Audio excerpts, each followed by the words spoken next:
सादर प्रणाम। मैं हूं हिमांशु द्विवेदी और हमारी खास पेशकश चर्चा में आपका स्वागत है। आज चर्चा का हमारा विषय है काल बना कोरोना, सिस्टम का रोना, जिसका संदर्भ देश के वर्तमान परिदृश्य से ही है, जहां एक के बाद एक राज्यों में कोरोना संक्रमण और मौतों के आंकड़े बढ़ रहे हैं। जहां पिछले साल एक दिन में कोरोना से संक्रमित होने वाले मरीजों का सबसे बड़ा आंकड़ा तकरीबन 97,000 के करीब था, वह आंकड़ा अब कई गुना बढ़ के 2,74,000 पे कल पहुंच चुका है। यह आंकड़ों के और ज़्यादा बढ़ने की उम्मीद हर विशेषज्ञ जता रहा है। खतरनाक बात यह है कि पिछली साल जब महामारी का शुरुआती दौर था, तब ये शिकायतें कहीं भी नहीं थी कि आंकड़े छुपाए जा रहे हैं, दबाए जा रहे हैं, कम बताए जा रहे हैं। लेकिन दूसरे दौर में तकरीबन हर राज्य प्रतिस्पर्धा में है, वो कैसे ये जाहिर करे कि उसने सबसे बेहतर प्रबंधन कर रखा है, इसलिए मरीजों को ज़्यादा से ज़्यादा इलाज मिल सके, समुचित सुविधाएं मिल सकें, दवाइयां मिल सके। इसके स्थान पर कोशिश इस बात की कि कम से कम आंकड़े कैसे बताए जा सके। मरने वालों की चिताओं के रेले लगे हुए हैं, शमशान घाट पर कतारें लग रही हैं लाशों की, इस बात के लिए कि हमारे जलने का नंबर आ जाए। पर सरकार की तरफ से जो प्रेस नोट जारी हो रहे हैं, उनमें संख्या दहाई का आंकड़ा भी जिले में पहुंचने के लिए तैयार नहीं होता है। ये विरोधाभास है। देश के संदर्भ में बताया जा रहा है कि हम बमुश्किल 2.25 लाख की करीब ही अभी तक मौतें कोरोना के चलते गंवाए हैं। अगर ये सच है तो हर घर से मातम की आवाज़ क्यों आ रही है, इस पर विचार करने की जरूरत है। जानने में दिलचस्पी इस बात को लेकर भी है कि अगर सारी व्यवस्थाएं ठीक ठाक हो रही हैं तो एक इंजेक्शन जो 1,000 रुपये में मिलना चाहिए, उसके 25-25 हज़ार रुपये में ब्लैक में बिकने की खबरें और बेचते हुए लोग पकड़ाए कैसे जा रहे हैं। जानने में दिलचस्पी इस बात की भी है कि अभी सिलसिला लगातार जारी है और इस सिलसिले के बीच में ही तमाम राज्य सरकारें कह रही हैं कि अब हमारा दम फूल रहा है, तो आने वाले समय में लड़ाई किसके भरोसे लड़ी जाएगी, इस पर हम बात करेंगे। और इन सारे घटनाक्रम के बीच में कार्यक्रम की शुरुआत से ठीक पहले ही सूचना आई है कि देश की सरकार ने फैसला लिया है कि वैक्सीन का कार्यक्रम अब उम्र के बंधन से परे रहेगा, अर्थात 18 साल से ऊपर जो भी व्यक्ति है वो 1 मई से कहीं पर भी वैक्सीन लगवा सकेगा। घोषणा बड़ी है, पर उसके साथ में ये सवाल खड़ा है कि जब 45 साल से ऊपर के उम्र वालों के लिए वैक्सीन का संकट है उपलब्धता का, तो ये 18 साल तक पहुंचने के मामले में वैक्सीन उपलब्ध कैसे होगी। तो ये तमाम सवाल हमारे बीच में हैं। इन सवालों के बीच में चुनाव भी हमारे बीच में मसला बना हुआ है। लोग बार बार पूछ रहे हैं, सब तरफ अगर इतनी महामारी है तो ये चुनाव की इतनी बड़ी तैयारी क्यों है। तो इन तमाम सवालों के उत्तर लेने की कोशिश अपने विशेषज्ञों के साथ हम इस कार्यक्रम में करेंगे, पर उनसे आपका परिचय कराएं और एक गंभीर किस्म की चर्चा को स्वरूप दें। उससे पहले समय है आज के विचार सूत्र का। हमारा आज का विचार सूत्र इस देश के महान लेखक मुंशी प्रेमचंद का दिया हुआ है। मुंशी प्रेमचंद जी ने लिखा था कि खतरा हमारी छिपी हुई हिम्मतों की कुंजी है। खतरे में पड़कर हम भय की सीमाओं से आगे बढ़ जाते हैं और वह कुछ कर गुजरते हैं जिस पर हमें खुद हैरत होती है। प्रेमचंद जी ने यह बताया है कि जब कभी संकट में हो तो हौसला खोना नहीं है, बल्कि संकट में रहते हुए हमें अपनी क्षमताओं को नए सिरे से टटोलने की जरूरत है, क्योंकि उसमें हम ऐसा बहुत कुछ कर जाते हैं जिसके संदर्भ में मानते थे कि हम तो ऐसा कर ही नहीं सकते। तो इस कोरोना महामारी के दौर में, इस संकट की घड़ी में, हर व्यक्ति को क्या अपने अंदर की उस कुंजी को खोजने की कोशिश नहीं करनी है, ये एक सवाल है। और इसी रोशनी में हम सरकार और सरकार के सिस्टम के संदर्भ में बात करने जाएंगे।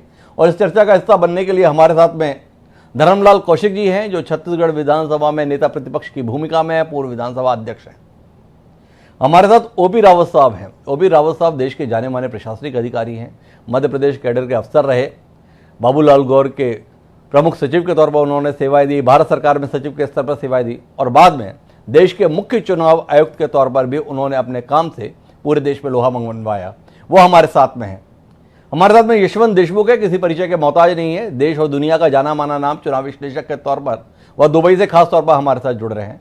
हमारे साथ श्रवण गर्ग जी हैं, देश के पत्रकार जगत का एक सम्मानीय नाम, और साथ ही हमारे साथ में जयप्रकाश जी भी जुड़ गए हैं। जयप्रकाश जी पूर्व केंद्रीय मंत्री, कांग्रेस का कद्दावर चेहरा, हरियाणा से हमारे साथ जुड़ रहे हैं। आप सभी का स्वागत है। चर्चा की शुरुआत धर्मलाल कौशिक जी आपसे ही करना चाहेंगे। सबसे पहले तो आपसे जानने में दिलचस्पी है कि देश और दुनिया इतने संकट में है और उस संकट की घड़ी में इस देश के राजनेताओं के स्वर अपनी पार्टी के अनुसार ही निकल रहे हैं, अर्थात सियासत महत्वपूर्ण संकट गौण है। इसका पहला उदाहरण यह है कि आपके सम्मानीय नेता हैं, इस देश के स्वास्थ्य मंत्री हैं, नाम उनका डॉक्टर हर्षवर्धन है। देश के पूर्व प्रधानमंत्री, 10 साल तक जो इस देश के प्रधानमंत्री रहे, उन्होंने एक चिट्ठी लिख दी थी कल देश के वर्तमान प्रधानमंत्री नरेंद्र मोदी जी को। 5 सुझाव थे उसमें कि कोरोना के संकट में ऐसा ऐसा कर लिया जाए तो बेहतर रहेगा। बर्दाश्त नहीं कर पाई आपकी पार्टी और आपकी सरकार, और तुरंत पत्र लिख दिया गया मनमोहन जी को, हर्षवर्धन जी ने, और लिखा कि आप वैक्सीन को हथियार मानते हैं पर आपके नेता ही उस पर सवाल उठाते हैं। सलाह की जरूरत उन्हें है। 10 साल इस देश के प्रधानमंत्री रहे शख्स की एक चिट्ठी भी आपको इतनी नागवार गुजरती है, और संकट की इस घड़ी में आपको अपेक्षा है कि देश एक साथ रहे। सवाल है आपसे, इस लहजे के साथ, इस तलखी के साथ, इस तेवर के साथ लड़ाई जीत लेंगे आपकी पार्टी और आपकी सरकार? संकट में आपको ये कहना ठीक है कि कोई एक पार्टी जी लड़ाई जीत ले, ये असंभव भी है जी। जब तक सब मिलकर के काम नहीं करेंगे, एकजुटता से काम नहीं करेंगे, और जो भी प्रोटोकॉल कोरोना का है उसका पालन नहीं करेंगे जी, और सब मिलकर के भी करेंगे तो भी आसान नहीं है आज जी कि कोरोना को पराजित करने में। इसलिए जो सुझाव देने वाले हैं सुझाव देंगे, जो अच्छे सुझाव आए हैं उसको मानना भी है जी और मानने के बाद में उसके अंतर्गत में हम क्या कर सकते हैं जी। लेकिन प्रश्न ये है कि राजनीति की बात नहीं, जब ये बात आई, मैं छत्तीसगढ़ से ही शुरू करूंगा जी। बिना भेदभाव के हमारे स्वास्थ्य मंत्री जी ने, हमारे प्रधानमंत्री जी ने जी जो वैक्सीन की बात आई तो वैक्सीन यहाँ पर भेजा गया, आपको जानकारी में है जी और वैक्सीन भेजने के बाद में यहाँ के मुख्यमंत्री और यहाँ के स्वास्थ्य मंत्री ने कहा जी कि हम इसको लगने नहीं देंगे, जी हम लगने नहीं देंगे। यहां से राजनीति शुरू हो गई जी आज जो ये बात को बोल रहे थे कि हम लगने नहीं देंगे, जी, आज उनके नेता ये बोल रहे हैं कि वैक्सीन समय की आवश्यकता है कोरोना को पराजित करने के लिए जी और यदि समय की आवश्यकता नहीं होती तो न प्रधानमंत्री जी इसके लिए आह्वान करते, न स्वास्थ्य मंत्री जी आह्वान करते कि ज्यादा से ज्यादा लोगों को लगने चाहिए। 45 वर्ष की उम्र को उन्होंने कहा, उसके बाद में 18 वर्ष की बात आई है जी। इस बीच में वैक्सीन की संकट भी आई है जी और संकट आने के बाद में लोग आरोप और प्रत्यारोप भी किए जी। लेकिन मुझे लगता है कि वास्तविक में वैक्सीन की आवश्यकता है, वैक्सीन लगनी चाहिए। हम उसको दरकिनार नहीं कर सकते, कितने प्रतिशत उसमें सफलता मिलेगी इसके ऊपर जाने की मुझे लगता है कि आवश्यकता नहीं है। यदि हमारे वैज्ञानिक, हमारे चिकित्सक जी और हमारे यदि पूरे विश्वास के साथ में तय किए हैं जी तो उसका लाभ मिलेगा, ये मान करके उसकी आवश्यकता है और आवश्यकता है, इसीलिए सब उस बात को स्वीकार कर रहे हैं। मैं धर्म जी आपको बीच में रोकता हूं। वैक्सीन की आवश्यकता या नहीं है ये चर्चा का विषय नहीं। चर्चा का विषय हमारा ये है कि इस दौर में राजनीतिक दल अपनी सुविधा के अनुसार जो बोल निकाल रहे हैं उसको लेकर सवाल है। छत्तीसगढ़ में कांग्रेस की सवाल है, भाजपा ने संकल्प ले रखा है कि हमें तो सरकार की हर बात में आलोचना करना है। बिस्तर नहीं है, ऑक्सीजन नहीं है, दवाई नहीं है, भूपेश बघेल क्या कर रहे हैं, कांग्रेस की सरकार क्या कर रही है। इधर मध्य प्रदेश में कमलनाथ जी, उनका भी काम यही है, वो भी यही सवाल कर रहे हैं, शिवराज जी कहाँ है आपकी सरकार, लोग मर रहे हैं, लोग हाहाकार कर रहे हैं। आपसे जानने में दिलचस्पी है, इस संकट से सभी लोग अवगत हैं, चुनौती से अवगत हैं। ये राज्य के साथ में पार्टियों का स्वर जो बदल रहा है वो समझ में नहीं आ रहा है। थोड़ा रोशनी डालेंगे आप? जी जी, मैंने इसीलिए पहले ही इस बात को कहा जी कि जब हमारे स्वास्थ्य मंत्री और प्रधानमंत्री जी पूरे देश को वैक्सीन की जब जानकारी दी और जानकारी के साथ में भेजवाने का उन्होंने काम किया जी, तो राजनीति कांग्रेस से ही शुरुआत हुई इसकी। जी ये कौन सी बात होगी कि स्वास्थ्य मंत्री के कहना कि मैं नहीं इसको लगाने दूंगा। जी वास्तविक में इस बात को उनको करने की मुझे लगता है कोई आवश्यकता नहीं थी जी, न इस बात को चैलेंज करने की उसको आवश्यकता थी कि जी। कैसे लगा लेंगे। जी केंद्र सरकार लगवाने के लिए यहाँ पर नहीं आएंगे, स्वास्थ्य मंत्री जी हमारे लिए आएंगे केंद्र से। इम्प्लीमेंट एजेंसी आप है, इम्प्लीमेंट आपको कराना है जी, इसलिए जो इम्प्लीमेंट जिनको कराना है मुझे लगता है उसको चैलेंज करने की आवश्यकता नहीं है और उसका जो परिणाम है हम सबके सामने में है। छत्तीसगढ़ की क्या स्थिति है, आज पूरे देश में तीसरे नंबर की हम बात कर सकते हैं और पॉपुलेशन के दृष्टिकोण से देखेंगे तो पूरे हिंदुस्तान में पहले नंबर पर है। जी रिकवरी की हम बात करेंगे तो वह मुश्किल 75% के नीचे में है। रिकवरी में भी हम पीछे हैं। एक्टिव केस की संख्या में यदि हम बात करेंगे तो आज बड़े बड़े प्रदेशों को हम जनाब जी, पछाड़ने आप भी लगे। लगभग वही भाषा में बात कर रहे हैं। छत्तीसगढ़ का ऐसा है, छत्तीसगढ़ के संदर्भ में ऐसा है, वो देश के संदर्भ में कैसा है? 97,000 पर थे हाईएस्ट पहली पीक में। छत्तीसगढ़ में तो भूपेश बघेल जी और टी एस सिंहदेव ने बर्बाद कर दिया आपके अनुसार। और देश में क्या नाम कमा लिया? जो 2,75,000 आंकड़े आ रहे हैं, उसके लिए किसको जिम्मेदार मानते हैं धर्मलाल कौशिक जी? मैं उसके लिए सीधे प्रधानमंत्री जी को जिम्मेदार नहीं मानता जी इसलिए नहीं मानता कि पिछले बार आपको याद होगा कि लॉकडाउन लगाए थे। जी राज्यों के मुख्यमंत्रियों ने कहा, कईयों ने कहा कि जैसे हमारे यहाँ के कहा, राजस्थान ने कहा, महाराष्ट्र, बहुत से ऐसे प्रदेशों ने इस बात को कहा जी कि ये जो लॉकडाउन की से कोरोना को पराजित नहीं कर सकते, जी घंटी बजा करके पराजित नहीं कर सकते, दिया बजा करके पराजित नहीं कर सकते। वास्तविक में कोई घंटी बजा करके कोरोना पराजित नहीं होता, हमको भी मालूम है। जी लेकिन आज भी हम लोग धर्म को मानने वाले हैं, पूजा जी। पाठ करते हैं तो घंटी बजाते हैं, जी दिया जलाते हैं हम लोग और ये भाव दिखाते हैं। तो उस समय जो ये बात आई थी, तो इस समय प्रधानमंत्री जी ने, जो मुख्यमंत्रियों ने कहा कि हमको अधिकार मिलनी चाहिए जी और उनको अधिकार दिया। जी अधिकार देने के बाद में लॉकडाउन लगाए प्रदेश वाले, जी और लॉकडाउन लगाए तो मुझे भी लगता है कि लॉकडाउन लगाए तो अच्छा किए। जी मैं इस बात का सहमत हूं, मैं इस बात से सहमत हूं। जी लेकिन लॉकडाउन कब लगा? जब आपके हाथ से निकल गई, आपके नियंत्रण से निकल गई। और इसलिए मैं ये नहीं कहना चाहता कि केवल कांग्रेस की सरकार या भाजपा की सरकार या किसी को दोषारोपण करे। जी मुख्यमंत्रियों ने जब अपने हाथ में लिया तो प्रधानमंत्री दोषी कैसे हुए? तो ये धर्मलाल जी का मौलिक सवाल है, जब मुख्यमंत्रियों ने अपने हाथ में ले लिया तो आप प्रधानमंत्री जी को लेकर सवाल करने का कोई कारण नहीं है। ये धर्म जी की दलील है। जयप्रकाश जी मेरे साथ में, उनके पास मुझे जाना है, लेकिन उससे पहले मैं रावत साहब के पास आना चाहता हूँ। रावत साहब से मेरे पास बातचीत करने के दो अहम विषय हैं, एक पूर्व प्रशासनिक अधिकारी होने के नाते और एक इस देश के पूर्व मुख्य चुनाव आयुक्त होने के नाते। इस बात पर लोग बड़ा सवाल उठा रहे हैं रावत साहब कि जब ऐसी महामारी के दौर में तमाम चीज़ें रोकी जा रही हैं, तमाम चीज़ों पर बंदिश लग रही है, तमाम चीज़ों पर अंकुश लगाया जा रहा है, फिर भी चुनाव आयोग चुनाव कराने के संदर्भ में कोई फैसला नहीं ले रहा है, निरंतर करा रहा है। और इसके संदर्भ में दलील भी है कि एक बार चुनाव का कार्यक्रम घोषित हो गया था, उस समय महामारी इतनी नहीं थी, तो अब इस पर सवाल क्यों है? आपसे जानने में दिलचस्पी है राव साहब कि मौजूदा घड़ी में क्या वाकई चुनाव आयोग तो वो भूमिका निभा रहा है जो उसे निभानी चाहिए थी?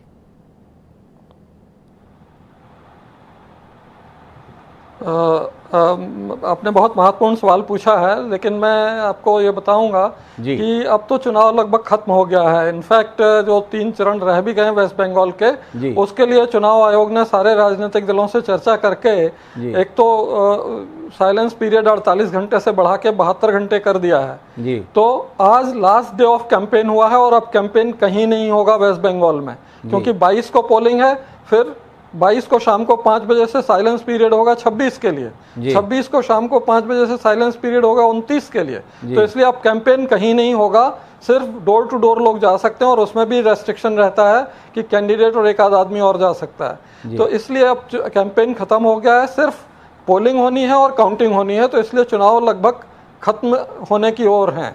दूसरा यह है कि एक बार चुनाव प्रक्रिया चालू हो जाए उसके बाद भी उसे स्थगित किया जा सकता है, आगे बढ़ाया जा सकता है। चुनाव आयोग की इसकी शक्तियां हैं लेकिन उसमें एक परेशानी यह आती है कि जब विधानसभा का कार्यकाल जिस दिन खत्म होगा, अगर चुनाव उसके पहले पूरे नहीं हुए तो उसके अगले दिन से राष्ट्रपति शासन लगाना होगा, जो और भी बड़ा पॉलिटिकल मुद्दा होगा, जिसपे और भी ज्यादा आलोचना होगी और चुनाव आयोग पे आक्षेप भी लगेगा कि आपने इस तरह से करके राष्ट्रपति शासन की रास्ता खोल दी। तो इसलिए चुनाव आयोग जो भी कर रहा है, मुझे लगता है वो बिल्कुल इस समय सही कर रहा है और चुनाव अब लगभग पूर्णता की ओर है और 2 मई को परिणाम भी आ जाएंगे। राव साहब, आपने ये कहा कि साइलेंस पीरियड 72 घंटे का कर दिया गया है। आखिरी चरण का मतदान 28 तारीख को होना है। साइलेंस पीरियड अगर लागू होगा तो उसके 3 दिन पहले से लागू होगा। बाकी दिन तो प्रचार के संदर्भ में रैलियों पे कोई पाबंदी है नहीं। सम्माननीय गृह मंत्री जी की आज रैलियां थी। देश के प्रधानमंत्री 24 तारीख को 3-3 रैलियां करने के लिए जा रहे हैं। कांग्रेस के युवराज राहुल गांधी ने जरूर ऐलान किया कि वो मौजूदा संक्रमण के चलते अपने चुनावी दौरे निरस्त करते हैं, पर उन्हीं की पार्टी के प्रदेश अध्यक्ष अधीर रंजन चौधरी, जो वहाँ के साथ साथ लोकसभा में उनके नेता भी हैं, सदन में, संसद के, उनकी रैलियाँ चल रही हैं। क्या मौजूदा दौर में चुनाव आयोग को ये ठीक लगता है? आप चुनाव आयोग से मुक्त हो रखे हैं तो आप आसानी से इसका जवाब दे सकते हैं। जब बात 4 आदमियों के भी साथ न रहने का पूरे देश में आग्रह हो, ऐसे में हजारों की भीड़ के साथ में अभी भी रैलियां होने की गुंजाइश बनी हुई है। आपकी इस दलील के बाद भी है कि आज के बाद प्रचार नहीं होगा, लेकिन रैलियों के कार्यक्रम मैंने आपसे साझा किए। जहां चुनाव होना है वहां पर ही केवल साइलेंस है, बाकी दोनों चरणों में अभी भी प्रचार चलेगा। कितना जायज है प्रदेश की जनता के साथ और देश को संदेश देने के संदर्भ में?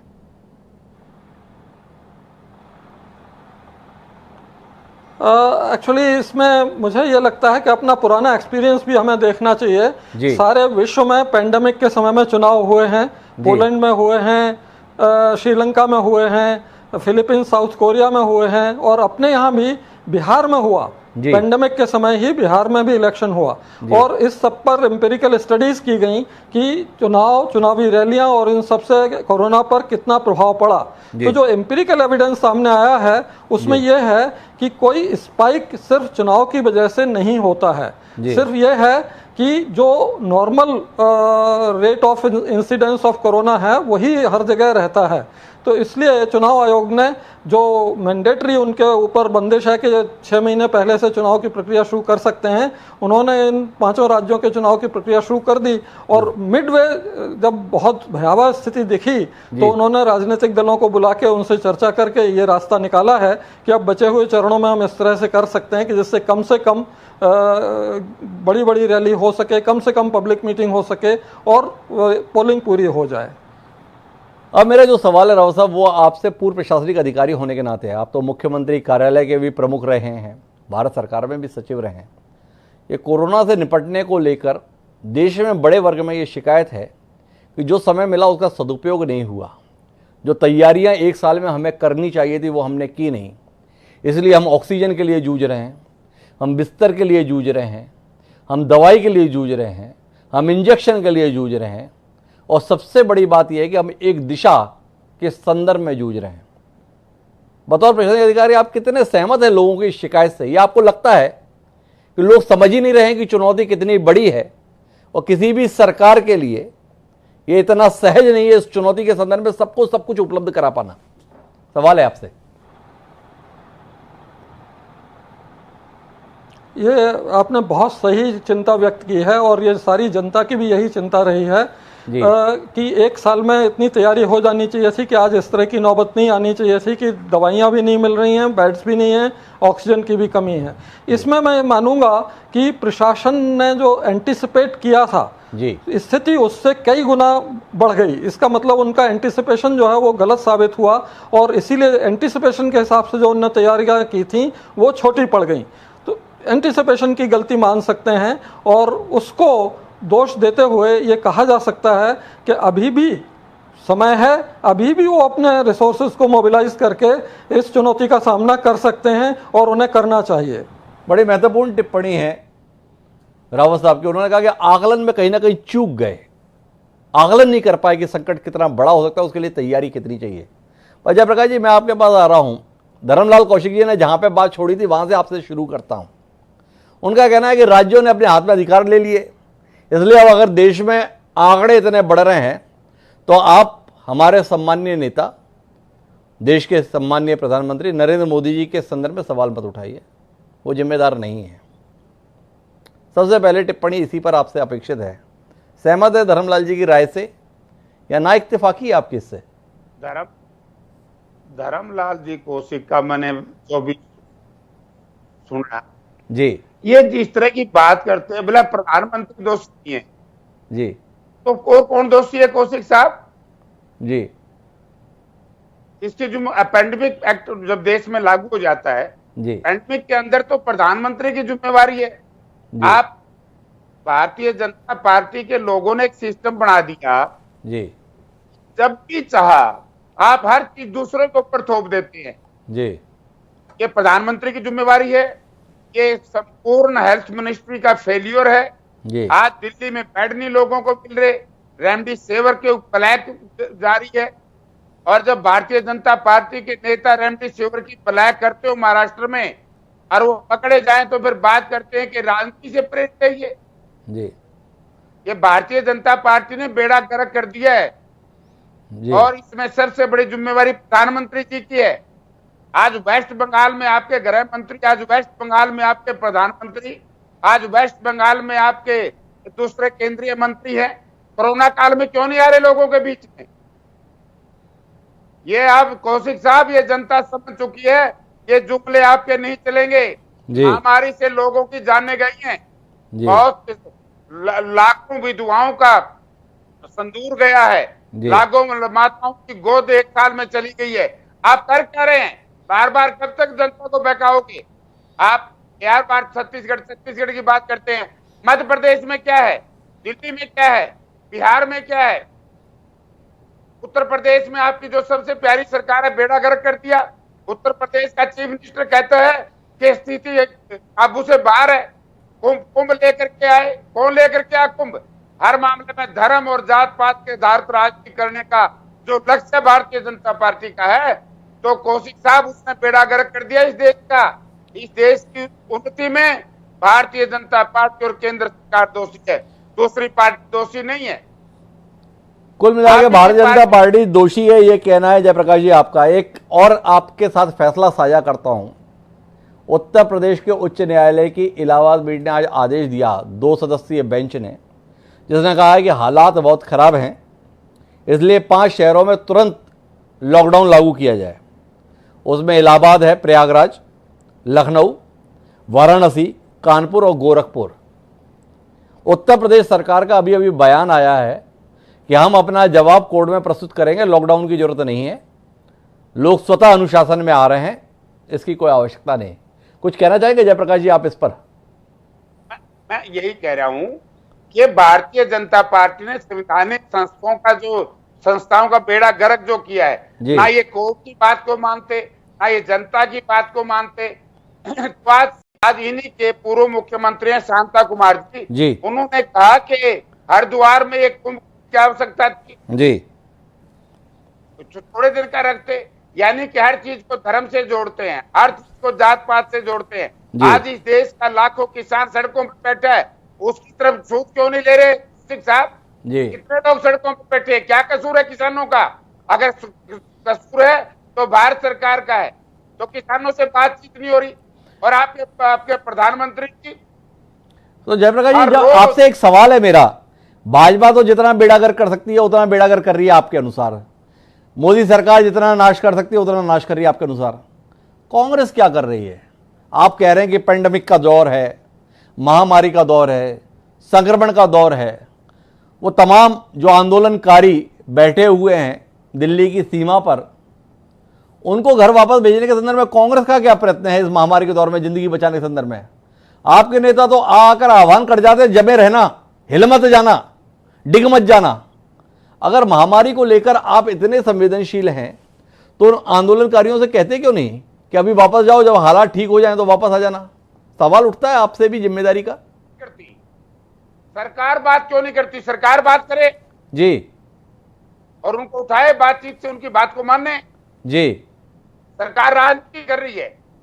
और डॉक्टर मनमोहन सिंह की, डॉक्टर साहब को चिट्ठी आई है जी आज प्रेस में, उन्होंने स्पष्ट लिख दिया कि भाई 10 करोड़ लोगों को वैक्सीन लगा दी जी। 10 करोड़ की देश की 139 करोड़ जो आबादी है जी, उसमें कितना प्रतिशत वैक्सीनेशन आपने किया एक वर्ष में जी? आपने उसके हिसाब से कितने बेड का इंतजाम किया है?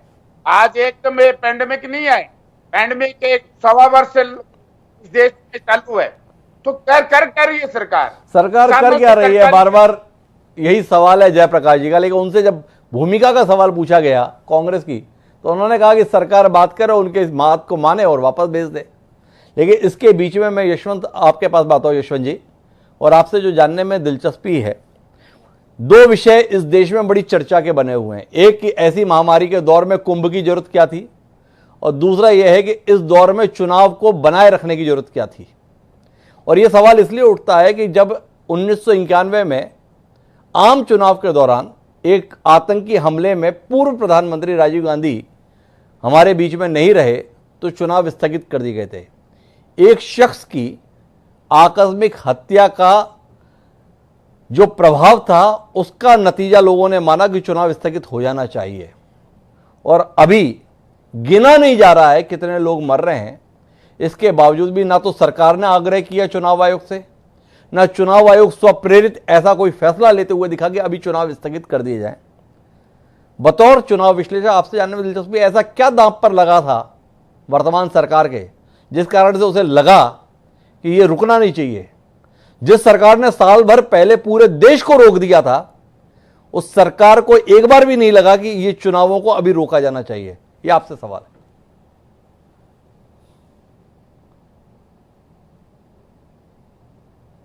यशवंत जी, शायद आपका म्यूट का बटन दबा हुआ है।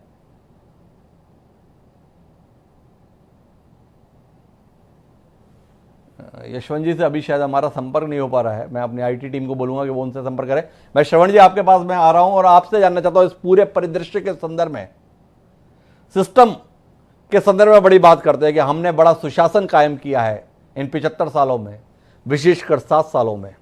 इस महामारी के दौर में यह सिस्टम कितना संतुष्ट कर रहा है श्रवण गर्ग जैसे मूर्धन्य पत्रकार को, जिन्होंने 50 साल पत्रकारिता में लगा दिए, और इस महामारी के दौर में सरकारों के अपने अपने स्तर पर दावे हैं। हर राज्य का दावा है जो सबसे बेहतर है वो हम कर रहे हैं।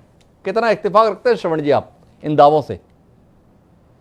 देखिए हिमांशु जी, जो राज्यों की स्थिति है अभी जी, लाशें सड़क पर बिछी हुई हैं और स्मशान घाटों में इंतजार की वेटिंग चल रही है जी, और देश की जो सरकार है वो चुनाव में व्यस्त है जी।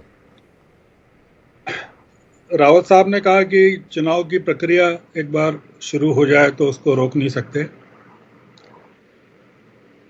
देश पर अगर कोई विदेशी ताकत हमला कर दे, वैसी स्थिति में आप क्या करेंगे? क्या चुनाव चलने देंगे? बंगाल में चुनाव की तैयारियां पिछले 3 सालों से चल रही थी जी। देश में कोरोना से लड़ने के लिए पिछले 1 साल में भी कोई तैयारी नहीं की गई।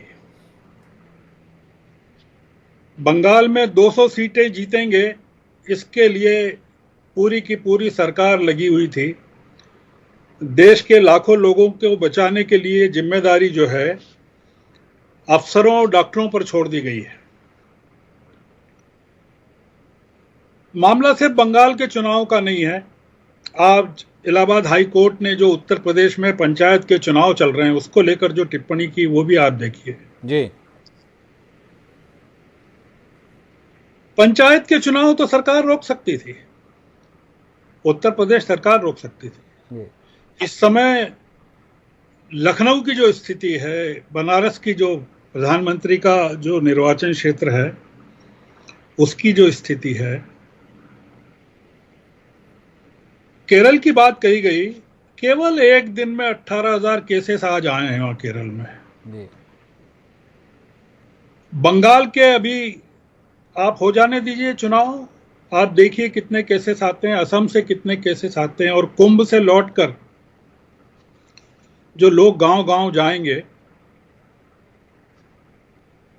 हिमांशु जी, हो ये गया है कि जब आपने धर्म के आधार पर पूरे देश को बांट दिया हो जी, और जो धर्म कुंभ स्नान कर रहा हो, जो आपका वोटर हो, जिसके दम पर आप सत्ता में हैं, आप उसको कैसे कह सकते हैं कि आप स्नान मत कीजिए? आप देश की जनता को तो मरने के लिए छोड़ सकते हैं जी। वो जो कुंभ में लाखों लोग हैं उनको स्नान करने से नहीं हटा सकते जी। कौशिक जी कह रहे हैं, छत्तीसगढ़ का उदाहरण दिया, जी। जयप्रकाश जी ने भी उठाया। मैं मध्य प्रदेश में हूं, भारतीय जनता पार्टी की राज्यों में कितने लोगों को टीके लग गए। यहां तो किसी मुख्यमंत्री ने, यहां तो मुख्यमंत्री सारे दंडवत पड़े हुए हैं।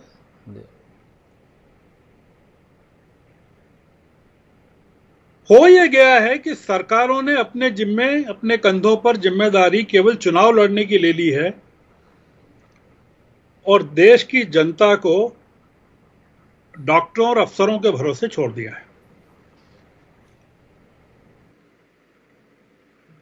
एक डॉक्टर के जिम्मे भारतवर्ष में कोई 1200 नागरिक हैं।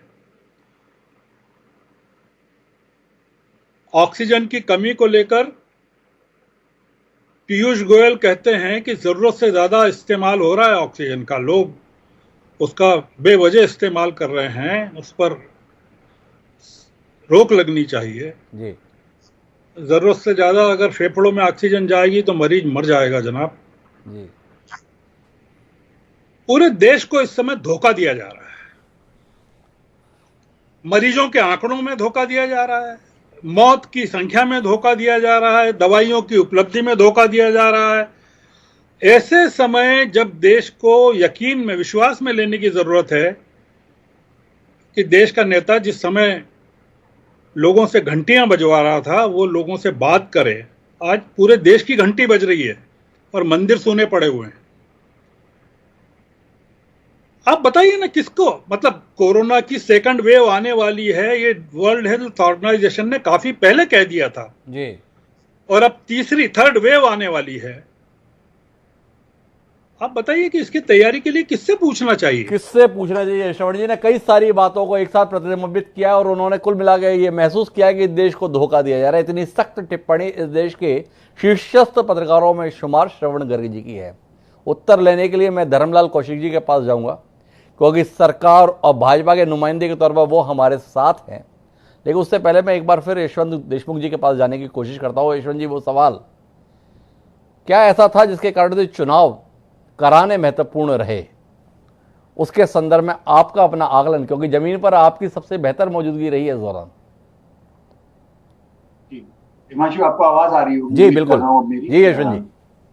हाँ जी, देखिए मैं श्रवण गर्ग जी की बात का दर्द समझ पा रहा हूँ। पूरी बात मैंने सुनी, उनका इतने वरिष्ठ हैं, उन्होंने दरअसल पूरे देश के मन की बात एक तरह से रख दी हिमांशु। और मैं एक लाइन में अगर शुरुआत करूंगा तो शायद तीखी लगेगी ये बात बहुत सारे लोगों को जी, लेकिन बंगाल जीतने का लालच जो है ये बहुत भारी पड़ेगा। मैं एक लाइन में पूरा आपको समअप करके बता रहा हूं। और श्रवण जी को छोड़कर मैं बाकी हर पैनलिस्ट से पूरी तरह से मैं इस समय इत्तेफाक नहीं रखता जी। उनसे मैं इनफैक्ट रावत जी से भी मैं इत्तेफाक नहीं रखता। जी। इस देश में चुनाव आयोग को जितने अधिकार हैं हिमांशु जी, उतने दुनिया में किसी चुनावी संस्था को इतने इंडिपेंडेंट अधिकार नहीं है जी। चुनाव आयोग के पास में जितने अधिकार हैं। मैं नहीं कहता कि चुनाव आयोग को चुनाव टालना चाहिए जी, लेकिन चुनाव आयोग अपनी ओर से पूरा निर्णय ले सकती थी और पार्टीज को फोर्स अपॉन कर सकती थी कि जब आप किसी महामारी से निपटते समय कर्फ्यू लगाने की, 4 लोगों से ज्यादा इकट्ठा नहीं होने की बात करते हैं, उस समय फिजिकल रैलीज के ऊपर 200% बिल्कुल प्रतिबंध, पाबंदी लगा करके इस चुनाव को कराने का एक बड़ा निर्णय चुनाव आयोग ले सकने की स्थिति में था, लेकिन नहीं लिया। मैं चुनाव आयोग की पूरी दुनिया में तारीफ करता हूं, हर जगह उनके लिए लड़ने के लिए तैयार रहता हूं, लेकिन इस बार चुनाव आयोग ने मेरा दिल तोड़ा है, मुझे कहने में कोई शक नहीं। रही बात पॉलिटिकल पार्टीज की जी, जयप्रकाश जी की पार्टी को 6 तारीख तक जो है केरल में और तमिलनाडु में प्रचार करने में कोई आपत्ति नजर नहीं आ रही थी जी। लाखों की रैली इनकी पार्टी ने भी की। 2 दिन पहले तक राहुल गांधी जी ने पश्चिम बंगाल में रैलीज की हैं जी। इनको तब दिक्कत नहीं हो रही थी।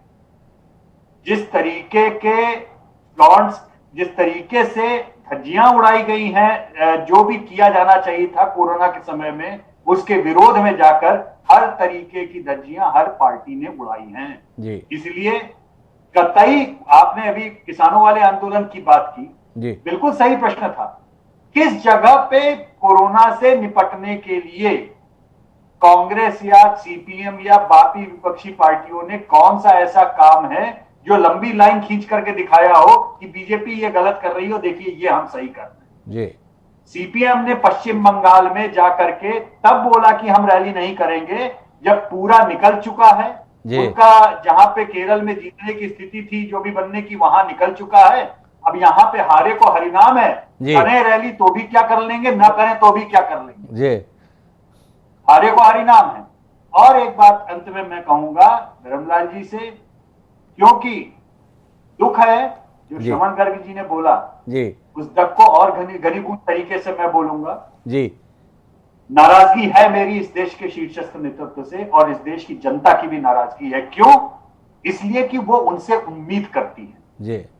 इस देश का शीर्षस्थ नेतृत्व यह हैसियत रखता है कि वो टीवी पे आके बोले कि सारे लोग जो है थाली बजाइए, तो 100 करोड़ की जनता छत पे खड़े होकर ताली बजाने लगती है। जी। उनका ये अधिकार है, उनके ऊपर ये भरोसा है, ये विश्वास है इस देश की जनता का। जी। वो जब रैली लाखों की करते हैं, बिना मास्क के लाखों लोग वहां खड़े होते हैं, और वो टीवी पे दिखाई देती है, तब जनता के बीच में किस तरीके से वो आग्रह करेंगे कि मास्क लगाइए, जब तक दवाई नहीं तब तक ढिलाई नहीं। ये जो वाक्य हैं, जिसको जनता ने 1 साल निभाया, जब टीवी पे लाखों की रैली आती है और शीर्षस्थ नेतृत्व कहता है कि मैं अभिभूत हूं इतनी रैली को देख करके, वही नेतृत्व अपनी बात को दोबारा कैसे मनवाएगा उस जनता से? बड़ा ही मौलिक सवाल यशवंत देशमुख जी ने उठाया है। जब तक दवाई नहीं तब तक ढिलाई नहीं कहने वाला नेतृत्व खुद अगर सार्वजनिक रूप से मंच से यह दहाड़ रहा है कि आपकी लाखों की मौजूदगी देखकर मैं अभिभूत हूं, तो ढिलाई और दवाई के संदर्भ में भरोसा बचेगा कहां? धर्मलाल जी, आपके पास मैं हूं। जब 50-100 केस थे तो देश के सम्माननीय प्रधानमंत्री जी लगभग हर 15 दिन में टीवी स्क्रीन पर प्रकट होकर देश को दिशा देते हुए दिखते थे। अब जितने केस संक्रमण के आते थे उससे कई गुना केस मौतों के आ रहे हैं। 2.25 लाख लोग कल इस देश में सरकारी आंकड़े के अनुसार संक्रमित हुए हैं, और देश के नाम पर कहने के लिए आपके जनप्रिय नेता के पास 2 शब्द भी नहीं। क्या कहेंगे धर्मलाल जी? इंतजार कर रहा है राष्ट्र देश के नाम संबोधन का, क्यों नहीं मिल रहा? कोई दिशा तय नहीं कर पा रहे कि किस दिशा में जाए, इसलिए कह नहीं पा रहे? नहीं, प्रधानमंत्री जी के लिए कोई संशय की स्थिति नहीं है जी। हमारे प्रधानमंत्री जी पीठ दिखा के भागने वाले में से नहीं है। चुनौतियों का हमेशा उन्होंने सामना किया है और आगे भी करेंगे, मजबूती के साथ में करेंगे, विश्वास के साथ करेंगे। जी। जहां तक कुंभ की बात है कि कुंभ को लेकर के लोग जाएंगे और फैलाएंगे, जी। मुझे लगता है कि जिस प्रकार से मोदी जी ने पहल किया कुंभ को लेकर के, जी, कि कुंभ में जो लोग आए हैं और आने के बाद में जिस प्रकार से वहां के साधु संतों से उन्होंने बात करके जी, एक आग्रह उनके द्वारा किया गया, जी, और आग्रह को उनका स्वीकार भी हुआ है। जी। और आग्रह को स्वीकार करने के बाद में केवल नाम मात्र के लिए कुंभ के अब लोग रहे वहां पर, बाकी चले जाए। और जुना अखाड़ा ने इसकी अगुवाई की है और उस दिशा में सार्थक पहल हुआ है, हम सब लोग देख रहे हैं इस बात को। जी। तो प्रधानमंत्री जी को जहां इस बात को रखनी चाहिए वो इस बात से चुके नहीं है, अभी भी जनता के सामने में है और जनता के साथ है। दूसरी बात, जी, सारी राजनीतिक पार्टियों ने जहां पर जाकर के रैलियां किया है, निश्चित रूप से किए हैं, इसमें कोई दो मत नहीं है। जी। लेकिन मैं इस बात को कहना चाहता हूं कि महाराष्ट्र में ऐसे कौन से चुनाव हैं जिसके कारण में विस्फोट हुआ? जी। छत्तीसगढ़ में ऐसे कौन से चुनाव हैं जिसके कारण में जो विस्फोट हुआ है? जी। आगे क्या स्थिति बनेगी पंजाब बंगाल की, कितने आएंगे नहीं आएंगे, ये हमारे सामने में है। जी। चुनाव आयोग जो सतर्कता बरतनी चाहिए अपने तरफ से वो प्रयास कर रहे हैं। लेकिन मैं जो बोल रहा हूं कि जहां पर चुनावी प्रदेश नहीं है, जी, और चुनाव के कहीं पर प्रदेश नहीं होने के कारण में यदि फर्स्ट नंबर, सेकंड नंबर और थर्ड नंबर में आ रहे हैं और जितने संक्रमितों की संख्या बढ़ रही है, निश्चित रूप से इसका चुनाव से कोई लेना देना नहीं है कि चुनाव के कारण में विस्फोट हुआ है, बल्कि जहां चुनाव नहीं हुए हैं वहां आज अनियंत्रण की स्थिति है, अनियंत्रित स्थिति है। जो देश के सम्मानीय गृह मंत्री अमित शाह जी बोल रहे हैं, कमोबेश वह धर्मलाल कौशिक जी इस कार्यक्रम में बोल रहे हैं। लेकिन मेरे कुछ सवाल हैं आपके इसके साथ। तो क्या माना जाए, गलती हो गई महाराष्ट्र से, गलती हो गई छत्तीसगढ़ से, तुरंत रावत साहब कुछ कोशिश कीजिए, इन राज्यों में चुनाव की घोषणा कराइए, क्योंकि चुनाव जहां होते हैं वहां पे कोरोना नहीं आता। आपके सम्मानीय मुख्यमंत्री तीरथ सिंह रावत जी, उन्होंने भी ऐसे ही बयान दिया था 2 दिन पहले ही गंगा मैया की कृपा है, कुंभ में कोरोना नहीं फैलेगा। 2 दिन के बाद ही देश के प्रधानमंत्री गुहार कर रहे हैं साधु संतों से, समेट लीजिए, हालात बहुत खराब हो गए हैं। क्या कहेंगे धर्मलाल कौशिक जी इसके संदर्भ में? तीसरा, चुनाव के संदर्भ में दमोह उपचुनाव, तमाम नेताओं ने दम दिखाया। दिग्विजय सिंह दिल्ली में इलाज करा रहे हैं, ब्रजेंद्र सिंह राठौर ग्वालियर में भर्ती हैं, जीतू पटवारी इंदौर में पहुंचे हुए हैं। संक्रमण के संदर्भ में यह दमोह की देन है चुनाव की। धर्मलाल कौशिक जी, आपके सारे पुराने साथी हैं, कहां आप बात करते 4 लोग साथ में ना हो, पुलिस डंडे फटकार देती है आम आदमी के संदर्भ में, और चुनाव के संदर्भ में आप हजारों और लाखों की भीड़ इकट्ठा कर रहे हैं और उसके बाद में कह रहे हैं कि यह कोई आधार भी नहीं होता है कोरोना संक्रमण का। जायज आपका तर्क, स्वीकारना चाहिए देश को और इसी अनुसार चलना चाहिए। संतोष जी, मैं ये नहीं बोल रहा हूं कि हमारे यहाँ चुनाव की घोषणा कराएं और चुनाव कराएं जी। मैं इस बात को इसलिए तर्क दे रहा हूं, यदि चुनाव से ही केवल यदि कोरोना के विस्फोट होना है तो मध्य प्रदेश में कौन सा, छत्तीसगढ़ में कौन सा चुनाव हुआ, महाराष्ट्र में कौन सा चुनाव हुआ? यदि केवल चुनाव के कारण में हुआ है तो मेरा कहना है कि इन प्रदेशों में आज नंबर 1 और नंबर 2 की स्थिति में नहीं आनी चाहिए। जो संक्रमित हो रहे हैं न केवल हिंदुस्तान में, हिंदुस्तान के बाहर भी हो रहे हैं जी, और हिंदुस्तान के बाहर भी हो रहे हैं, हम सबके सामने में वो रिकॉर्ड है। निश्चित रूप से सावधानी बरतने की आवश्यकता है। कितने हम सावधानी बरत सकते हैं? जो प्रोटोकॉल है उसके नियम का पालन करने की आवश्यकता है, और पालन करके हम कितना कोरोना को सामूहिक रूप से हम पराजित कर सकते हैं, इसके लिए काम करने की जरूरत है। मैं इसमें कोई प्रश्न चिन्ह नहीं उठा रहा हूं मैं, लेकिन मैं सवाल उठा रहा हूं धर्मलाल जी आपसे, और यह सवाल है जो ओपी रावत जी ने टिप्पणी दी थी, आकलन करने में चूक गए साल भर में आने वाली चुनौती का। इंतजामों के स्तर पर जिस तरीके से लोग परेशान हैं, बिस्तर नहीं, दवाई नहीं, इलाज नहीं, ऑक्सीजन नहीं, लोग अस्पतालों में ऑक्सीजन के अभाव में तड़फ तड़फ कर मर जा रहे हैं। सरकारों ने घोषणा की तमाम जगहों पर इतने दिन में प्लांट तैयार कर देंगे, नींव तक नहीं खुदी उन प्लांट की, ऑक्सीजन प्लांट की। ये कहानियां हैं। वेंटिलेटर के ऑर्डर दिए गए, वो वेंटिलेटर बन नहीं पाए, जो बने वो खराब निकले। इसके भी संदर्भ में प्रमाणित खबरें हैं। पूरा देश हताश निराश स्थिति में है क्योंकि अपने परिजनों को मरते हुए देख रहा है साधनों के अभाव में। धर्म जी, कोई अंदर से आत्मा करा रही है राजनेताओं की कि देश को किस स्थिति में ला दिए हम लोग, किस भरोसे से चुने गए थे और अभी हम क्या दे पा रहे हैं।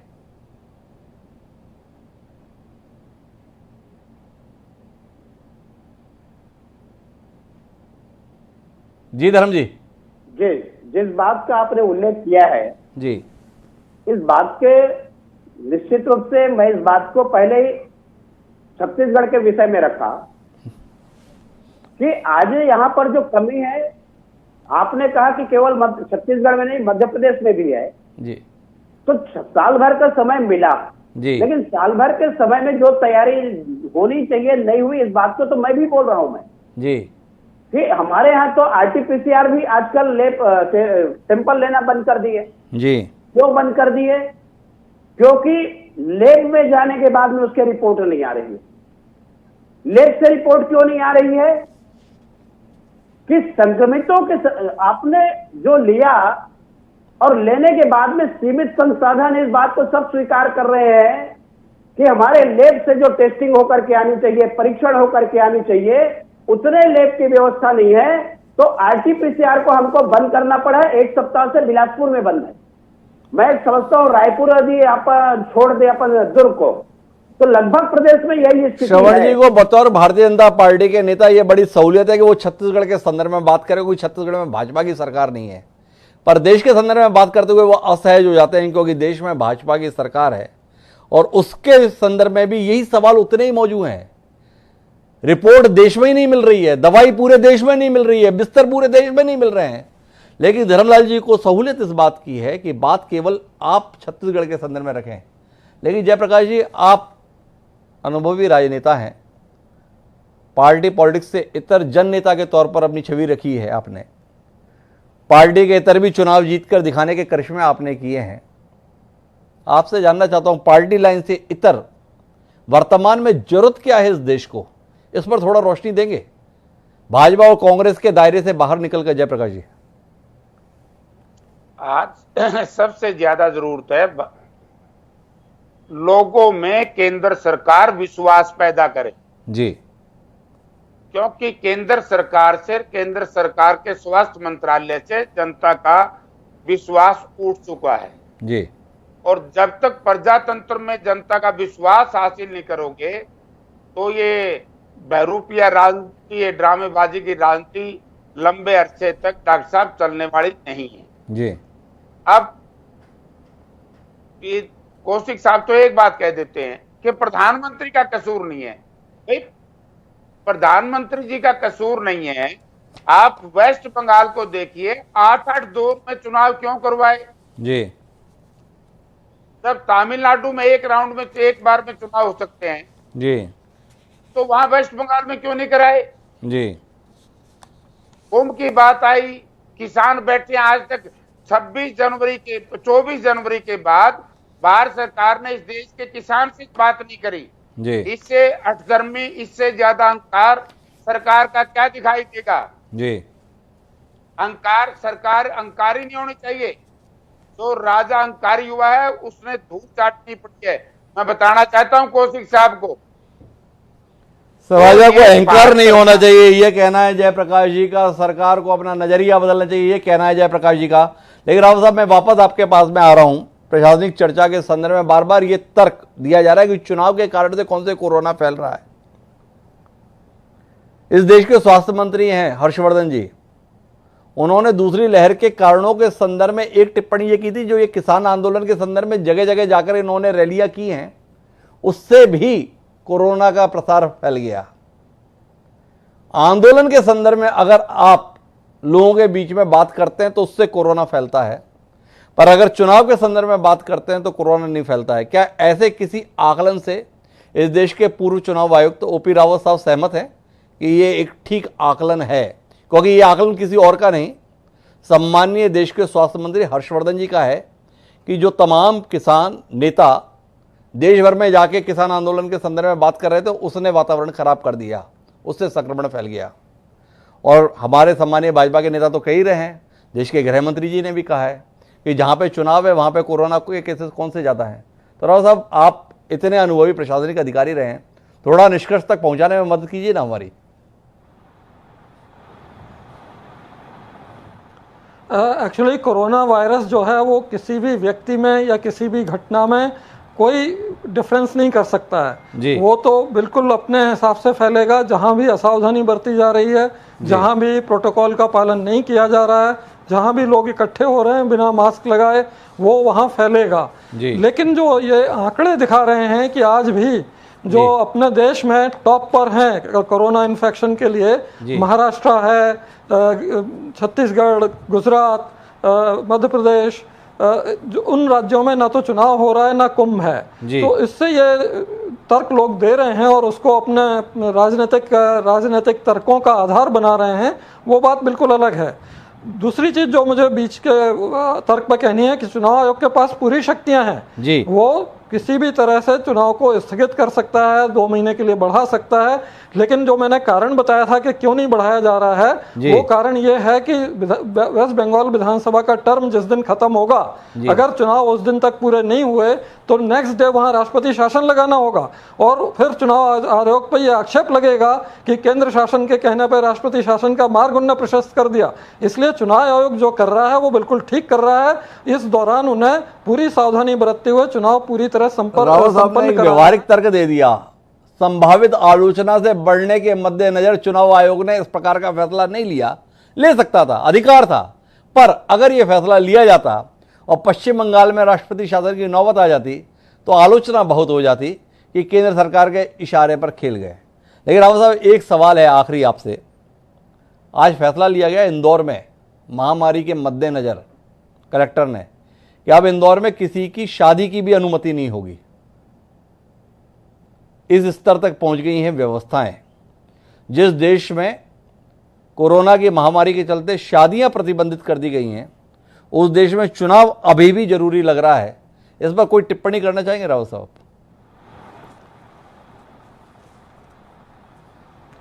नहीं, देखिए, ये शादियां रोकना या इस तरह की चीज़ करना ये उनकी प्रशासनिक बुद्धिमत्ता का परिचायक है। अदरवाइज इन सब चीज़ों में आप रेस्ट्रिक्शन ये लगा सकते हैं कि आप ऐसे करेंगे, ऐसे नहीं करेंगे। बाकी किसी भी गतिविधि को इस तरह से रोक देना, ये मुझे लगता है नया प्रयोग हो रहा है कि कोरोना और बायोमेडिकल एडवाइस के आधार पर हम कुछ भी कर सकते हैं, किसी को भी जेल में डाल सकते हैं, किसी को भी बंद कर सकते हैं, कोई भी गतिविधि रोक सकते हैं। ये थोड़ी गलत दिशा हो रही है, इसे हमें रोकना दिशा गलत हो रही है। रावत साहब का मानना है कि अब शादियां भी आप प्रतिबंधित कर रहे हैं, थोड़ा अतिरेक में जा रहे हैं, कोई नए तरीके का प्रयोग करने की कोशिश है, ये उनका कहना है। मैं यशवंत जी वापस आपके पास में आना चाहता हूं इस पूरे मसले पर चर्चा को लेकर। एक जो विषय था, चूंकि आप आंकड़ों का ही काम करते हैं, ग्राउंड पे रह के सर्वे आपकी स्पेशलिटी है, ये सवाल लोगों के जहन में है कि जो घट रहा है वो बताया नहीं जा रहा है। शमशान घाट पर लोग कतार में लग के अपने परिजनों के जलने का इंतजार कर रहे हैं, उनकी लाश का। कब्रिस्तान में कब्र खोदने वालों के हाथों में छाले पड़ गए हैं और जगह नहीं है कि कहां खोदें। उसके बीच में जो मौत के आंकड़े बताए जा रहे हैं वो इन परिस्थितियों से कतई इत्तेफाक नहीं रखते। जो संख्या बताई जाती है और जो ग्राउंड पे घटित हो रहा है, क्या कहेंगे यशवंत देशमुख जी इसके संदर्भ में? आप क्या है ये सब खेल? क्योंकि आंकड़ों का खेल ही तो आपने पूरी जिंदगी में अध्ययन किया है। देखिए, एक आंकड़ों का खेल होता है और एक सरकारी आंकड़ों का खेल होता है जी। और सरकारी आंकड़ों का खेल ये इतना पुराना और इतना लंबा है, जिसके ऊपर 3 आने बनाम 13 आने की डिबेट जो है लोहिया जी ने भी पंडित नेहरू के साथ में कर डाली थी संसद में। और अब वो तो 3 आने और बनाम 13 आने की थी, अब यहाँ पे 3 लाश बनाम 13 लाश की डिबेट अब होने वाली जी। मतलब ये पिछले 50-60 साल की हमारी राजनीतिक धरोहर है इस देश की कि 3 आने 13 आने से अब डिबेट हटके 3 लाशें बनाम 13 लाशों पे होने वाली। अभी तक हो इसलिए नहीं पाई है क्योंकि लाशों गिनने काम जो है ये राज्य सरकारों का अपने हिस्से, केंद्र हो चाहे राज्य हो, अलग अलग राज्यों में अलग अलग जो सरकारें हैं, सभी को जो प्रतिपक्ष में बैठे हुए हैं अलग अलग राज्यों में, जो विपक्ष में बैठे हैं उन्हें अपने राज्य की लाशें कम लगेंगी, जो सत्ता में बैठे हैं उन्हें अपने राज्य की लाशें ज्यादा छुपाने का काम होगा। ये चीजें केवल पार्टी दर पार्टी वही है, केवल राज्य दर राज्य बदलेंगे। बीजेपी बोलेगी छत्तीसगढ़ में बहुत लाशें हैं, कांग्रेस लाशें छुपा रही है। कांग्रेस बोलेगी उत्तर प्रदेश में बहुत लाशें हैं, बीजेपी लाशें छुपा रही है। सवाल ये है, सच्चाई ये है, लाशें हैं और उतनी ही गंभीरता है जो आपने बोली कि लाइन लगी हुई है मरघटों के ऊपर, लाइन लगी है श्मशान घाटों पे, लाइन लगी हुई है कब्रिस्तानों में। ये समय ऐसा है जिसमें देश की जनता मूक दर्शक की तरह देख रही है और सबका नंगनाच देख रही है हिमांशु जी, और किसी को भी माफ नहीं करेगी। किसी को भी माफ नहीं करेगी जनता, क्योंकि सच सबको दिखाई दे रहा है। आप बताने में भले ही कोताही करें, पर कोई ऐसा अंधा नहीं है जिसको दिख नहीं रहा है कि हो क्या रहा है। और इस दिखने के दौर में मैं आखिरी बातचीत के लिए श्रवण जी आपके पास में रुक कर रहा हूं। एक आकलन है लोगों का कि दूसरी लहर से भी लड़ाई लड़ी जाएगी, पर 2 मई के बाद लड़ी जाएगी। क्या कहते हैं श्रवण जी? ना, क्यों नहीं लड़ी जाएगी? आप देखिए कि कहा जा रहा है कि किसानों के कारण फैल रहा है जी, तो सबसे पहले किसानों से कहा जाएगा कि आप हटिए जी। वो नहीं हटेंगे तो उनको हटाया जाएगा, लाठियां चलाई जाएगी। जो किसानों के कारण इतने दिनों में कोरोना नहीं फैला वो अब फैलेगा, उनको हटाया जाएगा जी। कहा गया है कि शादियां नहीं हो सकती, कहा जाएगा बच्चे मत पैदा करिए इस कोरोना के काल में जी। कहा जाएगा कि आपको मरने की इजाजत नहीं है क्योंकि लाशों को ले जाने की जगह नहीं है। मंदिर में भगवान चुप हैं और भक्त जो हैं उनकी तरफ से फतवे जारी कर रहे हैं, वो सफाई दे रहे हैं कि भगवान चुप हैं, तो हम बता रहे हैं कि क्यों चुप हैं। जरूर होगा 2 मई के बाद बहुत सारी चीजें, मैं पहले भी बोल चुका हूं कि पूरा देश जो है सांस रोककर 2 मई की प्रतीक्षा इसलिए कर रहा है कि 2 मई के बाद बहुत सारी चीजें होने वाली हैं जी। और आप और हम ये जो बातचीत कर रहे हैं ये भी 2 मई के बाद कर पाएंगे कि नहीं, इसमें भी मुझे शक है। कहा जाएगा कि आप लोग भी असंतोष फैला रहे हैं जी। सरकार के खिलाफ। इस कोरोना की लड़ाई को महाभारत का युद्ध बताया गया था हिमांशु जी, अगर आपको ध्यान हो। पहले लॉकडाउन के समय पे, पहले लॉकडाउन के समय में 18 दिन में जीता था महाभारत, 21 दिन में जीतेंगे ये वाला युद्ध।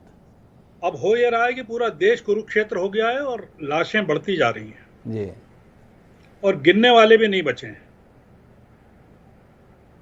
भारतीय जनता पार्टी के एक जिम्मेदार नेता हैं कौशिक जी, वो जिस तरह से बता रहे हैं चीजों को, लगभग यही तर्क भारतीय जनता पार्टी का हर एक नेता देता है जी। कोई कहने को तैयार नहीं है कि कहां गलती हो रही है। पर आपने पूछा कि क्या करना चाहिए जी, मैं केवल एक लाइन में कहता हूं कि इस समय देश में एक राष्ट्रीय सरकार की जरूरत है जिसमें सभी दलों के लोग शामिल हों और वो सरकार प्रधानमंत्री के नेतृत्व में बने और कोरोना के संकट को राष्ट्रीय संकट मानते हुए उसके हल के लिए लोगों की जान बचाने के लिए कार्रवाई की जाए। बड़ी महत्वपूर्ण टिप्पणी इस कार्यक्रम के अंदर आई है कि इस समय एक सामूहिक लड़ाई लड़ने की जरूरत है। राष्ट्रीय सरकार की परिकल्पना की जो बात श्रवण जी ने कही है वो उसी का हिस्सा है कि लोग आपस में मत लड़िए। इस समय कोरोना से लड़ना है और कोरोना से लड़ना है तो एक साथ रहना है। भारतीय जनता पार्टी लगातार ये बताती रही कि पहली महामारी के दौरान प्रधानमंत्री नरेंद्र मोदी की दूरदर्शिता और नेतृत्व में हम इसे कितना बेहतर जीत रहे हैं, पर दूसरी लड़ाई में हम लड़ते ही नज़र नहीं आ रहे हैं, केवल हारते हुए दिखाई दे रहे हैं। इसलिए इतने सवाल हैं और इन सवालों के उत्तर देने के लिए क्या 2 मई तक देश को इंतजार करना पड़ेगा, ये भी एक सवाल है। उम्मीद है इसका उत्तर 2 मई से पहले हमें मिले। आप सभी मेहमानों को बहुत बहुत धन्यवाद। देश की इस ज्वलंत समस्या पर चर्चा का हिस्सा बनने के लिए निष्कर्ष के तौर पर जो निकला है वो अमल में आ पाएगा, मौजूदा हालात में मुश्किल लगता है, लेकिन जब मुश्किल होती है तो हमारा विचार सूत्र था कि उसी में कुछ ऐसा होता है जिसकी हम उम्मीद नहीं कर पाते। उम्मीद रखते हैं कि कुछ बेहतर होगा, लेकिन इन उम्मीदों के बीच में आज का शेर, हमारा आज का शेर वसीम बरेलवी का लिखा हुआ है, कमाल का शेर है। एक बार आप सुनिएगा और रात भर इस पर मनन कीजिएगा। उन्होंने लिखा कि दुख अपना अगर हमको बताना नहीं आता, कि दुख अपना अगर हमको बताना नहीं आता, तुमको भी तो अंदाजा लगाना नहीं आता। वसीम बरेलवी ने जो ये लिखा है ना, ये जनता की अभिव्यक्ति है। अगर सत्ताधीश ये मान रहे हैं कि हमें अपना दुख बताना नहीं आ रहा है, हो सकता है हमारी कमी हो, पर आप सत्ताधीश हैं, सत्ता के प्रमुख हैं, आपको तो अंदाज़ा लगाना आना चाहिए ना। जिस जनता ने आपको चुना है उसका दुख, उसका दर्द, उसकी तकलीफ़, उसकी पीड़ा, उसकी परेशानी इस दौर में क्या है, आप इसका भी अंदाज़ा नहीं लगाएंगे। विचार कीजिए। आज के लिए इतना ही, कल फिर मिलेंगे। मुझे दीजिए सादर प्रणाम।